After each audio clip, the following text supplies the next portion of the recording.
Welcome back to our Borough Walk. It's 20 minutes of Borough Chat. This week we are, of course, reviewing that Preston result. Matthew says we actually beat ourselves in that game. It was absolute criminal defending, and Azaz should be dropped, and that's our main topic for this week. We are talking about whether it's time for Finn to be benched for a bit. We're also talking about what else can we learn from Deepdale. Ayling's defending needs questioning. The transfer window being closed this Friday. What else needs to happen? And we are, of course, choosing our worst ever Borough side this month, and this week we're focusing on defenders. So let us know in the comments who's the worst ever defender that you've seen, and you're not allowed to put Ayling in that comment before we go any further. We've got Will and Craig back with us. Thank you very much for joining us. It's the fastest review of all things Borough that you can see on the internet. Let's jump straight into it, shall we then, Will? Does Finn Azaz need a rest? I think potentially. I think there's definitely a case there. I thought against Preston that he should have been off 20 minutes earlier than he did. I think Alex Gilbert, we need to see more of him, because in the glimpses we have, he's looked like a quality player. And aside from Azaz's purple patch against the likes of Oxford and Luton, he hasn't really performed in the last month. So I think there's definitely a decision for Carrick to make there. I think also it could be time to maybe change the shape that we're playing. Instead of playing that sort of having a 10, we could maybe drop to having a 4 and then 2, like a 6 and an 8, more of a balanced midfield maybe to help. With some defensive issues that we're seeming to have quite a bit. But yeah, no, I definitely think there's a case there. Okay. Some people will be typing in the comments now, what are you talking about? He's one of our better attacking players. But Craig, do you agree that there's a strong case now for looking at something different?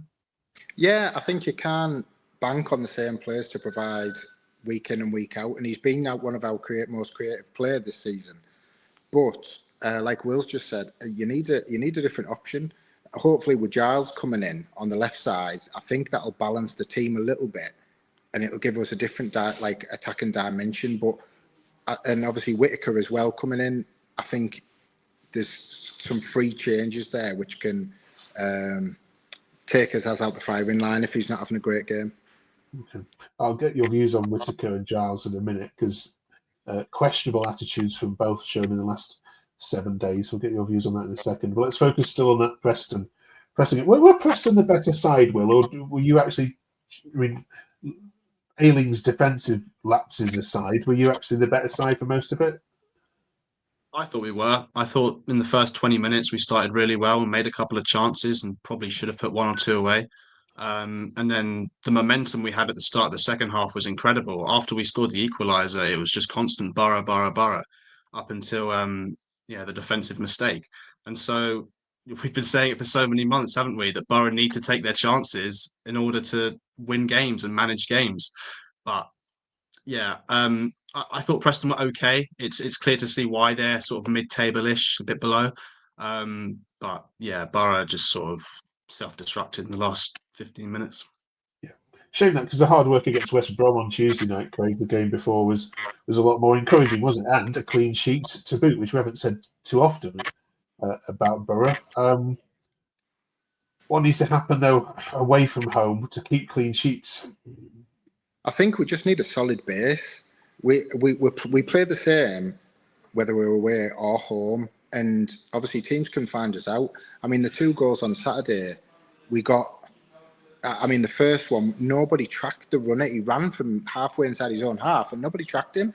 If you had a bit of an experienced midfielder or an experienced player, they could just take him out, take a yellow card, but it stops that momentum that they had on that attack.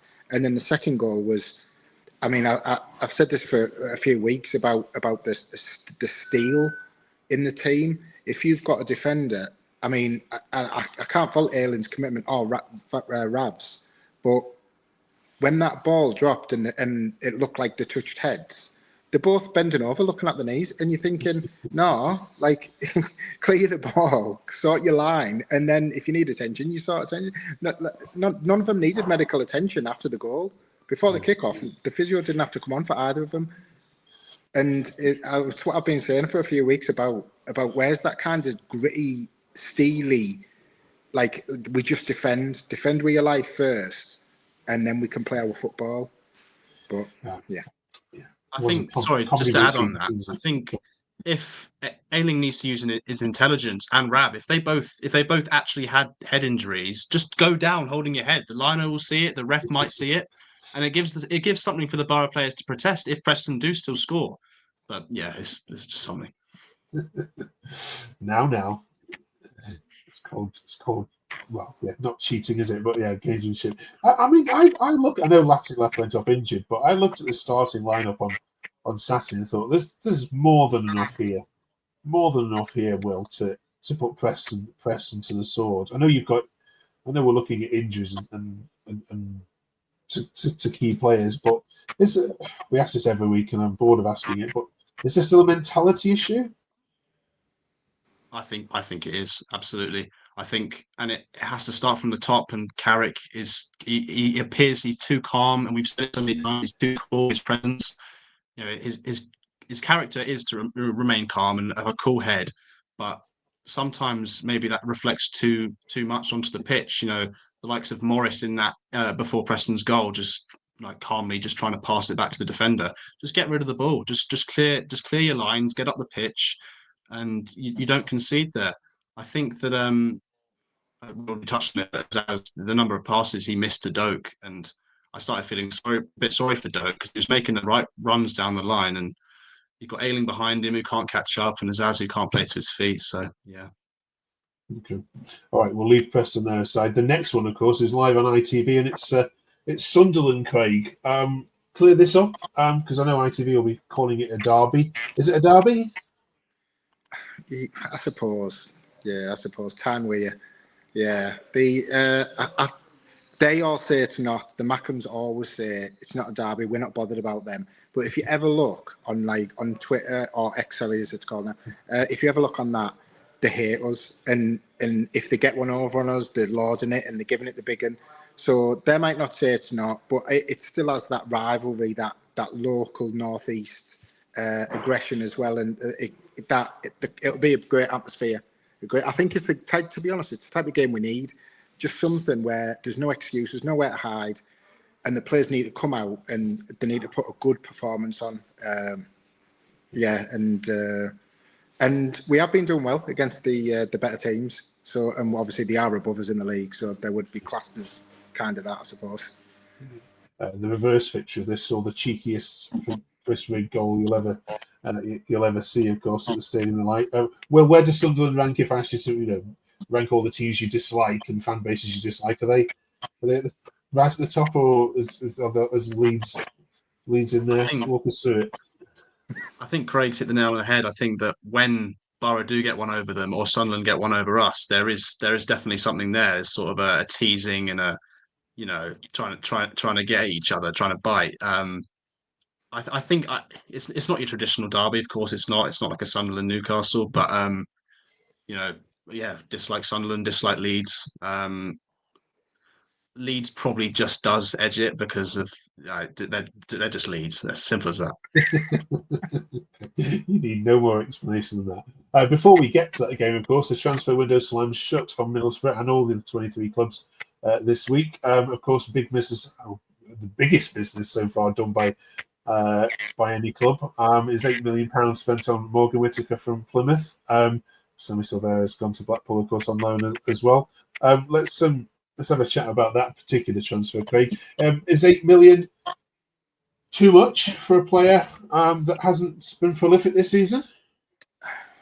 I suppose it is, but when you're looking for someone who can unlock that defence and who's he's got that skill of he can take people on and he can create something, I suppose you do pay extra for them players. And I think Burnley were sniffing around as well, weren't they? So I suppose if we didn't move quick, get an offer accepted and start talking to him, I suppose other clubs would inevitably start coming if they knew he was available. So although it does seem a lot, I think it was 6 million cash and 2 million in add-ons to make up the 8. So I suppose 6 million for a youngish creative player who Carrick does generally do well with. He can develop players on, and then obviously then you're looking at selling on for profit in time. So yeah, I think it's probably about right. I mean, you're playing for his versatility, Will, as well, aren't you? He's not an out-and-out striker who can play any of the forward roles, can't he? Yeah, I think Oh, sorry, Craig. No, it was to Will. Sorry. Okay. I think it's what we need. I think McGree, some might say, is that kind of player, but he's not been on it this season at all, and he's made of biscuits. So yeah, Whittaker. I've seen a lot of good things, and just quickly touch on the attitude issues that Plymouth fans have raised. As long as he doesn't do that in a red shirt, then I'm not bothered at all. I think he does have something to prove early on. But yeah, if he can be that, if he can help Azaz with like passing through to the striker or to Doak, then we're in business. He has got form for it, of course. He did it at Swansea, and he's obviously done it at Plymouth as well. So just bear in mind. Speaking of attitude problems, our Hull fans aren't very happy this week either. With one Ryan Giles, who's come out and publicly said he'd love for Boro to make his deal permanent. Craig, what have you made of that? Have you got any issues with a player coming out and saying things like that when his employers are no, the other side? He ended up at Hull on just by pure freak. He never wanted to go there. Obviously, he went to Luton. When he was on loan with us, we just couldn't agree financial terms, and we didn't have the money at the time. So then, obviously, he ended up at Luton. It didn't work out for him there. We tried to get him again but at the time when Hull got him last January, wasn't it? He went on loan. So there was a big loan fee with the money to buy as well in the summer, and that was quite a big fee. So they were splashing the cash to try and get promoted, and it didn't work out for him. So tough. He never wanted. He wanted to stay with Boro when his loan expired the last time. So yeah, it happens, and he's found like he said in his interview this week, he's found he feels at home. He never wanted to leave. So yeah, they can do one. All right, no sympathies there then. Right then, do join in next week when, of course, we'll be reviewing the Sunderland game. Before we go, we've been the last couple of weeks been making our worst ever Boro side. We've done goalkeepers and strikers. We're up to the back line this week. So in the comments below, let us know who's the worst defender you've ever seen for Boro is. We're ideally looking for a left back, right back, and centre backs, but of course, you might not have that combination. Let's see. Will, can you kick this off with any particular position for us? Well, if we're talking left back straight away, in my sort of short time watching Boro, I've written down 3 that we currently have. I don't know how long Lucas Engel's going to be around for, but he's probably the worst I've seen. That Sheffield Wednesday performance last year. Alex Bangura's been injured for most of the time, so I can't really comment. He's looked okay, but he's been injured, so he can't be classed as good. And then Neto Borges, I think we paid maybe just over 2 million, and for me, he rubbish. Okay, Craig, cheers, Will. Yeah, well, I've got a left back to add to that as well, but he's a bit older. Alan Wright. Oh my God. Steve McLaren brought him in to solve our left back. He played 2 games. We got battered in both, and then he went on loan to Sheffield United, and we never saw him again. I saw him score worldies for Villa with his left foot from left back, and I thought he was only about 5 foot, but he was a quality left back in the Premier League, and then he was 2 games he lasted, and he got booed off. He was like, oh God, yeah. So he's my left back. Yeah. Okay, right. Any centre backs, either of you? I think pound for pound, Aidan Flynn cost 8 million. Gary Monk, and yeah, he just not good enough. Not an £8 million signing in the Championship. And to pair with him, I'll go Bernardo Espinosa from under Karanka in the Premier League. Shocking, just looked like an absolute donkey. Craig, we're just missing a right back now then. We had. Do you know what? I never thought of right backs. Well, I tell you, can I put this fella right back then? Go on, let's put this one right back. Yeah, Phil Whelan. So Brian Robson brought him in, and I remember the drama of it, right? Because we signed him on deadline day, but of the January transfer, but the paperwork didn't get completed. So for 6 months we were waiting. We were letting Phil Whelan this, and Brian Robson bulled him up as he's a brilliant centre back.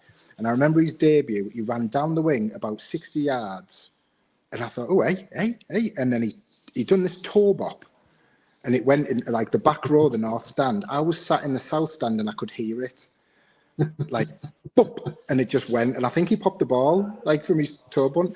Yeah, he played about 20 times and he was absolutely terrible. I don't know whether it was because he was built up that much and he was terrible, but yeah, I mean, bless him. He had a massive head. Yeah, and he looked like one of them bobbleheads where he couldn't stand up straight. Right. I'm not sure you're able to beat that in the comments, but if you can, of course, let us know. Next week, we conclude this Boro side by sticking in the worst ever midfield that Boro have ever had. So think of the least dynamic players you've ever seen in the middle of that park. And of course, then we need to put our manager in as well. Right, you two, thank you very much. We will miss you next Monday as we record this because you'll be, of course, cheering on the boys against Sunderland. So we'll see you in a fortnight's time. We'll see you in a fortnight's time. As well. Keep watching, do subscribe, do drop us some comments, and we'll look forward to seeing you then. Have a good one against Sunderland. See you then.